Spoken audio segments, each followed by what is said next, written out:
Ang pagsang-ayon ng Depensor Katoliko na si Pablo ay rebaptizer sa kanilang referensya at ang mga rebaptizer ay mga Anabaptist ayon din sa kanilang referensya.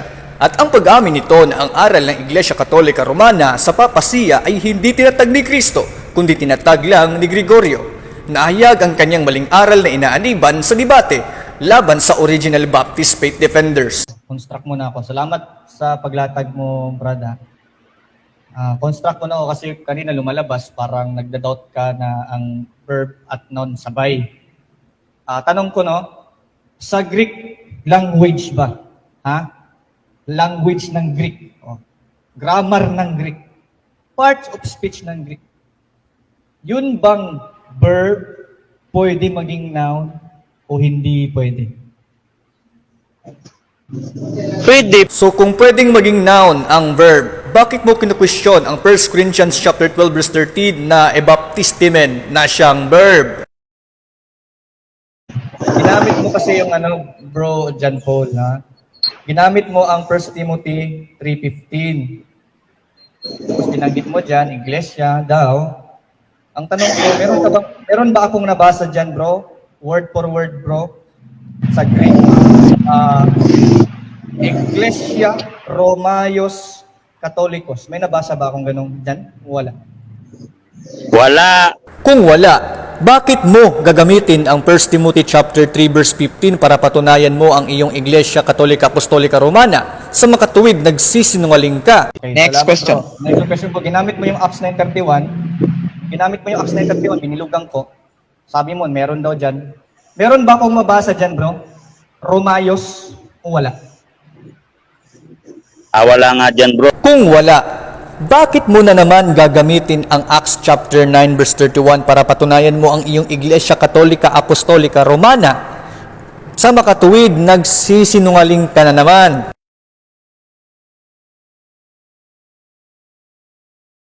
Ang tinatanong ko, hindi yung aking pagkabasa. Ang tinatanong ko lang etong nakalagay. Basahin ko Okay. sa tanong ko, ha. Ang sabi dito, Okay. origin and history. The question of the validity of baptism appears in two great phases in ecclesiastical history. The first controversy reached an early date, 3rd to 4th century. Okay. Sige, bro James, nakakuha na natin. Ayun daw yun, concern niya, bro John Paulo, doon sa, nilalatag niya na Catholic answer. So, may counter-objection ka ba? Sige, Mr. Moderator, sagutin na para matapos Okay, na. sagutin mo na, tutol o hindi tutol. Okay, meron ka pang, bigyan kita ng 10 seconds, na pagsagot. Sige, basta nasagot ang categorical, hayaan natin ang sumasagot, Sige, tuloy, sagot. Hindi ako tutol kasi binasa mo na ng buo. So kung hindi ka tutol dito sa inyong encyclopedia na may pamagat na Anabaptists, tatanggapin mo na ang mga Anabaptist, according dito sa inyong referensya, lalo na dito sa origin and history na ang nakalagay, the question of the validity of baptism appears in two great phases in ecclesiastical history o kasaysayan mismo. The first controversy raged at an early date, 3rd and 4th centuries, and regarded the minister of the sacrament baptism conferred by heretics. Sa makatuwid, kung tanggap mo to, tama na 3rd and 4th centuries pa lang, may mga Anabaptist na. Tanong. Next question. Sang-ayon ka ba dito sa inyong Catholic Dictionary Encyclopedia na ang Anabaptist, ang meaning niyan ay rebaptizer? Rebaptism o rebaptizer. Sang-ayon ka ba dyan? Rebaptism o rebaptizer. Sang-ayon ka ba dyan? Yes or no? Yes, kasi ang ana means repeat. Yung baptist, baptizer. Sa makatuwid, kung tanggap mo ayon sa inyong Catholic Encyclopedia na ang mga Anabaptists ay rebaptizers, tanggap mo pala na itong mga nagre-rebaptize sa panahon ng 3rd and 4th centuries ay mga Anabaptist nga. At mali ang paratang mo pala na ang mga Anabaptist ay nag-umpisa lamang sa panahon ng Reformasyon. Malino yung tanong ko. Ang sabi ko, sang-ayon ka ba dyan sa inyong 1910 New Catholic Dictionary? Rebaptism, Saint Paul's Doctrine. Sang-ayon ka ba sa dictionary nyo o tutol ka sa dictionary nyo? Sang-ayon ako sa dictionary. Kung sang-ayon ka dito sa inyong sariling referensya sa 1910 New Catholic Dictionary na ang rebaptism ay doktrina mismo ni Apostol Paul. Ano nga uli ang sinasabi sa inyong referensya? Na ang mga Anabaptist ay rebaptizers, kung totoo itong inyong mga referensya. At ang rebaptism ay doktrina ni Apostol Pablo. Sa makatuwid sa Apostol Pablo ay Anabaptist. Ang counter-objection ko, second rebuttal na to, pwede na magtanong ng kahit ano according sa paksa. Kasi nga, kasama sa paksa yun, tinatanong ko foundation, founder eh. Okay. Okay, pasok ito, Brother John Paulo, dahil True Church at founder ng True Church ito. Kaya valid ang kanyang question. So, pakiulit mo yung question at sagutin na lang, Brother John Paulo, para tuloy-tuloy tayo. Sige, pakiulit, Bro James. Kaya ko tinanong yun kasi nga, foundation ang may kalalaman sa pundasyon. Kaya nga ang tanong ko, aral naman ninyong papasi. Ang tinatanong ko sa iyo, sa pagkaalam mo, sino ang founder ng papasi ayon sa kasaysayan? Sino? Oh, sige, dahil respeto ko ta, Mr. Moderator. Teka, pamute muna, Mr. Moderator. Nag-echo talaga ako. Okay na, nakamute ka na, no? Ang founder ng papacy, hindi ng truth ng church, si St. Gregory. Ang founder ng papacy, hindi ng truth ng church, si St. Gregory. Ang founder ng papacy, hindi ng truth ng church, si St. Gregory. Tinanong kita kanina, di ba? Ang sabi ko, sino bang founder ng papasi? Ang sagot mo, si Pope Gregory. So ulitin ko yung tanong. Panibagong tanong na to.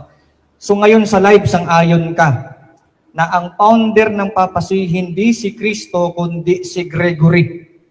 Yes or no? Yes.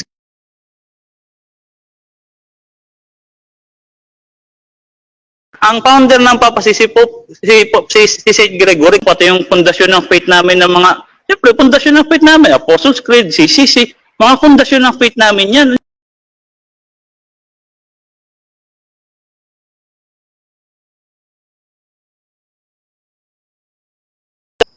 Okay bro, salamat bro. Salamat Brother Ken. Salamat Bro John Paul. Kita po ninyo, masyadong desperado yung ating kalaban. Kasi bakit daw ko napunta sa Pope? Hindi ba kayo, yung church ninyo, under kayo ng Pope? Tingnan ko sa dictionary ha. Nagreklamo ka sa, under nga kayo ng Pope eh. Di ka ata nagbabasa ng dictionary. Sabi mo, talo ako, wala ka na patunayan, di ka nga nakapuntos eh. Oh? Ikaw nga, umaamin ka eh. Di pala si Kristo founder ng papacy, si Gregory pala. Paano kayong tunay na church? Samantalang under kayo ng Pope. Sabi dito, hindi daw si Kristo founder ng papacy. O under kayo ng papacy eh. Roman Catholic, of relating to or being a Christian church. Christian church, having a hierarchy, priests, bishops, under the Pope. Reklamo ka sa akin sa Pope, samantalang yung church niya under ng Pope. Ngayon, kung under kayo ng Pope, at hindi si Kristo ang nagtatag niyan, si Gregory, kulto kayo. Kulto. Inamin mo na. Hindi pala si Kristong founder nyo, under kayo ng Pope. O baka sabihin mo sa akin, masyado akong madaya. Nasasaktan ka lang sa aking mga pinagsasabi, gesture ko, kasi di ka nakapuntos eh. Yun ang epekto pag nasa maling church ka, tinatag ni Gregory, hindi tinatag ni Kristo. Ikaw na nag-amin, tinanong kita, sino nagtatag ng... So tanggap po, hindi si Kristo nagtatag ng papasi. Si Gregory, opo. Pero mo yung church nyo, under kayo ng Pope, samantalang sa katekismo ninyo, ang head ninyo, Pope. No? Pope ang head nyo eh. Tingnan natin sa kanilang sa kanilang page 254. No? Ito, head ng kanilang church ay Pope. Sabi dito, sa Catechism 883, the College of Body of Bishops has no authority unless united with the Roman Pontiff, Peter's successors, as its head of the Universal Church. Biro mo, ang head ng inyong church ay Pope. Tapos tinatag yan ni Gregory, hindi ni Kristo. Inamin mo na pagkakulto mo, hayag na hayag, kita sa live. Kulto talaga, inaaniban mo, kaya nga hindi ka nakapuntos eh. Nasagot kita, ang Anabaptist, nasa 4th century, tanggap mo pala yung tanggap mo na ang Anabaptist rebaptizer, tanggap mo na ang Anabaptist origin, 1st century, 3rd century, nakita na. Oo ka daw, sang-ayon ka daw. Tapos tumututol ka pa, rebaptizer si Paul. Tinanong ko, pinakita ko, okay naman ka pala. Kontrahan ka ng sagot, di ka uubra eh. Yung kasinungalingan mo sa sa aming mga baptist. Tanggap po pala si Paul, rebaptizer eh. Tapos sabi mo, ang rebaptizer ang nabaptist. Kita mo yan, kampi na mga sagot mo sa stand ko. Biro ninyo, patutunayan mo, true church ka, tapos aaminin mo sa live, founded ka lang pala ni Gregory. Tapos ang church niyo, dito, under kayo ng Pope. Sa dictionary, under kayo ng Pope. Head pa ninyo. Samantalang sa Biblia, ang head ng Biblia, si Kristo, hindi Pope. Oh. Sabi sa Colossians 1, verses 15 to 16, sabi dito, no? Jesus is the head of the body, which is the church.